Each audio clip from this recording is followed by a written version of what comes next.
voudrais vous parler de la constitution de la Ve République en tant que texte. Vous savez que je suis un historien des textes, notamment de Nostradamus, mais de beaucoup d'autres choses. Et là, nous avons un texte fondateur qui existe depuis près de 60 ans, qui date de 58, et qui a été considérablement modifié, retouché, complété au cours des décennies qui ont suivi cette année 58. Et en ce sens-là, ça nous rapproche de Nostradamus parce que là aussi, il y a un matériau qui est retravaillé. Il y a des rajouts, des additions. Ça nous rapproche aussi de la Bible, de l'Ancien Testament, où il y a des éléments, des interpolations certainement, des choses qui ont été modifiées, qui ont été rajoutées, qui ont été supprimées. Et donc finalement, aussi bizarre que ça puisse paraître, le texte de 58, la Constitution de 58, de la Ve République, n'est pas sans présenter des similitudes au niveau méthodologique pour le chercheur avec des corpus comme le corpus biblique, le corpus nostramique et le corpus astrologique, puisque, comme vous le savez, l'astrologie a été enrichie, entre guillemets, à partir de la fin du XVIIIe siècle, par tout un ensemble de planètes qui n'étaient pas utilisées dans la tradition. Alors quand on nous dit l'esprit de la Ve République, ou Nostradamus, ou l'astrologie, c'est un petit peu un abus de langage, parce que on nous donne l'impression non seulement qu'elle est une, mais qu'elle a été inchangée. Quand on parle de tel ou tel ensemble de choses, c'est tout à fait abusif que de parler d'unité spatio-temporelle, alors que dans l'espace ça a changé et dans le temps ça a changé. La Ve République, j'en ai déjà parlé, elle a été charcutée jusque notamment jusqu'à nos jours, après, à peu près, avec le changement du mode d'élection présidentielle, avec le passage du septennat au quinquennat, avec la façon dont on doit, justement, quand je parlais dans une autre vidéo, le seuil pour être présent au deuxième tour des législatives, avec l'inversion, maintenant, on organise les élections législatives après les élections présidentielles, ce qui est une aberration par rapport à l'esprit originel de la Ve République, puisque au début de la Ve République, De Gaulle a été élu dans ces conditions, n'oublions pas, en 58, eh bien, c'était un collège de quelques dizaines de milliers d'électeurs, dont notamment les députés et les sénateurs, qui participaient à l'élection du président. Donc par conséquent, on était bien obligé de faire des élections législatives avant cette élection présidentielle, pour pouvoir justement constituer ce collège. Et donc, en inversant les données, alors là, on rompt totalement, et ça date d'il y a quelques années seulement, on rompt totalement avec l'esprit de la Ve République, du moins pour moi l'esprit d'origine de la Ve République, et on va dans le sens peut-être de la nouvelle Ve République, ou plutôt de la réforme de 62 qui s'est appliquée en 65, et qui fait que le président public est élu désormais au suffrage universel. Mais il n'empêche que l'ordre des élections législatives et présidentielles a été respecté pendant une quarantaine d'années.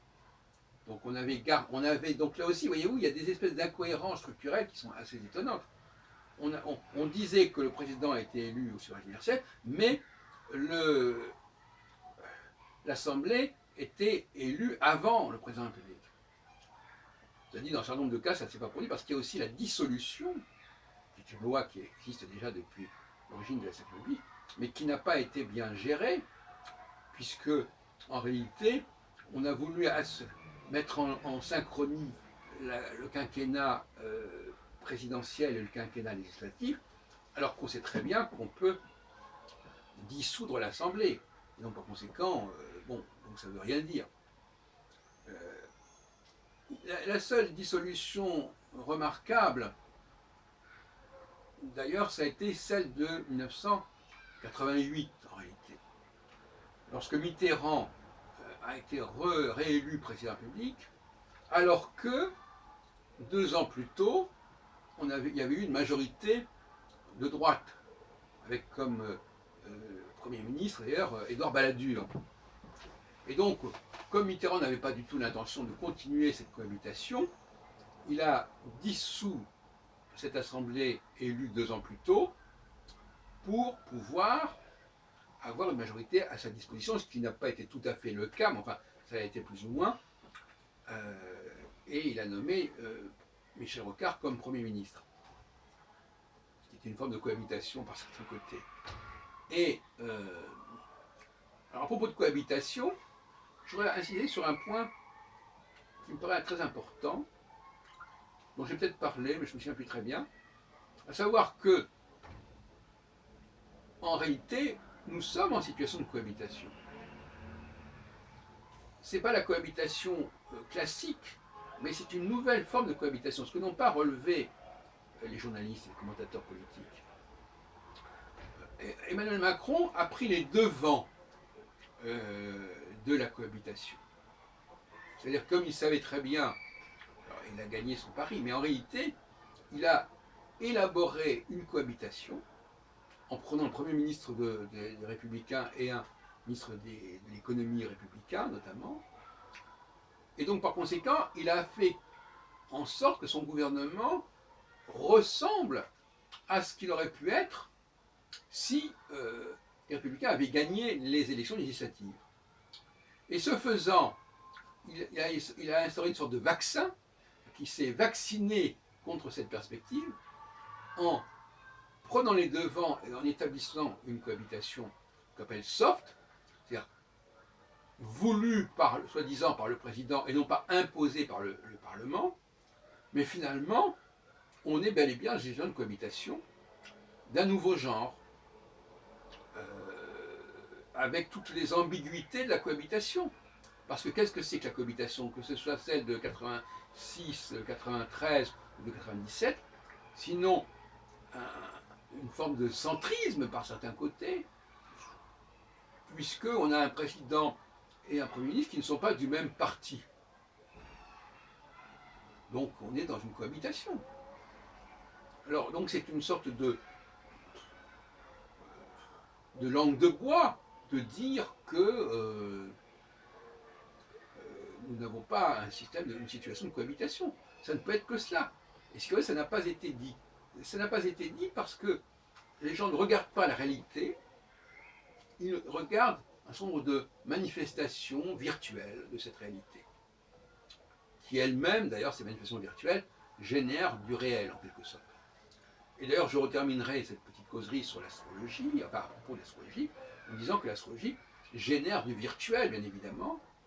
Elle s'interpose entre notre perception de la réalité, c'est tant que nous ayons cette capacité de percevoir la réalité, et par conséquent, elle va proposer des schémas, des représentations qui vont se substituer à la réalité et qui seront beaucoup plus faciles à appréhender que cette réalité.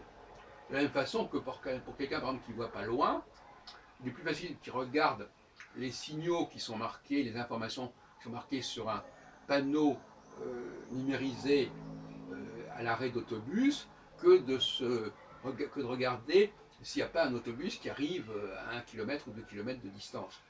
Parce que bon, voilà. Donc finalement, on est dans une sorte de monde de myope, un monde de courte vue, où les gens ne font plus l'effort de regarder le monde réel et se contentent de regarder les informations. À ce propos d'ailleurs, encore ce matin, avec le 62, il y avait des erreurs absolument énormes d'affichage Et un bus qui n'aurait dû arriver au bout de 10 minutes est arrivé immédiatement. Donc il faut faire attention à cela. Et même les enfants sont là, n'est-ce pas? On leur apprend à lire, à reconnaître les chiffres, les nombres. Et à ce moment-là, eh bien, ils ne vont plus regarder le monde. Ils vont regarder les panneaux, les inscriptions, les écrans. Voilà.